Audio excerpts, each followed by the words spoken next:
Si Coach L.A. Tenorio at ang Magnolia Hotshots daw ay nakikipag-negotiate ngayon dito sa Blackwater Bossing kung makakuha nila itong si Cedric Barefield at bali ang mangyayari daw dalawa yung i-offer na kapalit nitong Magnolia Hotshots.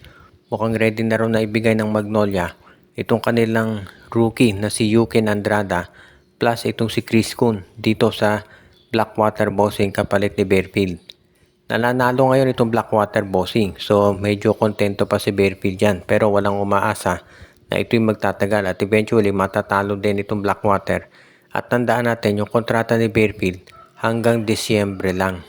Ibig sabihin, pwedeng-pwede na itong si Barefield pagkatapos yan ay umalis na sa Blackwater Bossing or mag-request ng trade.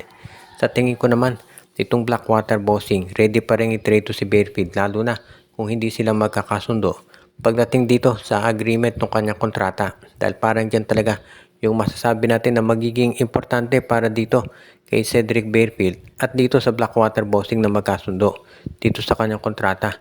Kung talagang hindi sila magkakasundo dyan, sa tingin ko eventually matitrade yan. At ito naman si Chris Kun at si Yukin Andrada, magandang addition yan para dito sa koponan ni Coach Pat Aquino. Pagdating naman sa Magnolia, kung makukuha nila si Cedric Barefield, siyempre, ang laking bagay niyan dahil alam natin isa to sa pinakamagaling na point guards ngayon sa PBA.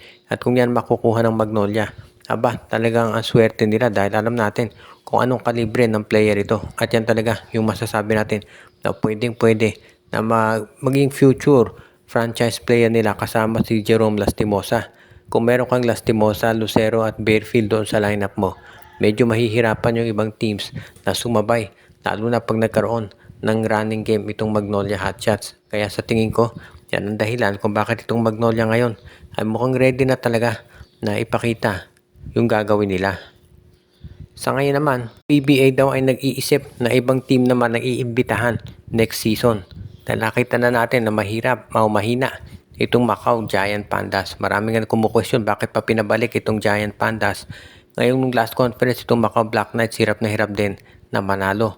Kaya nga kung sakasakali sa tingin ko kukuha ng panibagong players itong Macau Black Knights or baka bagong team na talaga ang kunin itong PBA para naman sa mga susunod nilang invitation.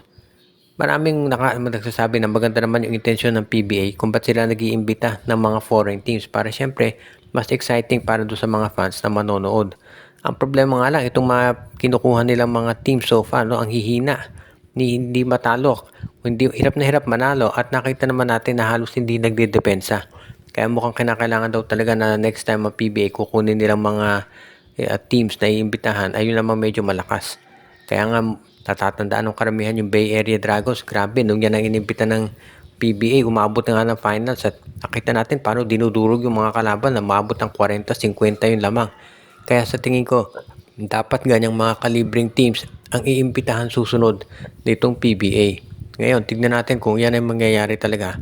Dahil mukhang naghahanap talaga itong PBA ng paraan para magawa nito ng hakbang. At siyempre, papakita nila talaga na magiging ready sila dito sa ganitong klaseng labanan. Pero if ever mangyari yan, sa tingin ko, magiging mas maganda sa PBA lalo na kung makakuha sila ng mga high caliber na mga teams na iimbitahan para naman makatutulong din niya siyempre sa PBA dahil kapag nag-invite ka ng mga foreign teams, yung mga local players natin, mapipilitan silang itaas yung standards ng paglalaro nila at makakatulong yan lalo na doon sa mga naglalaro ng mga players natin dito sa Gilas, Pilipinas.